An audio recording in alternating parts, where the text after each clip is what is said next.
Okay, so you just bought a Harley RoadKing and you can't get it started. It started when you bought it, but some things you gotta know.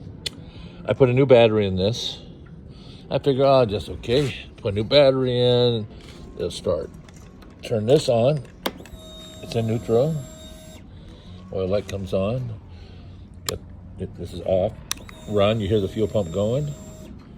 But no, you gotta have the kickstand up. Did I do it? No. You gotta do the clutch. And I can't do the clutch in the kickstand, so on the police motorcycle, you have to have the kickstand up and the clutch in. Things you didn't know about a Harley police motorcycle.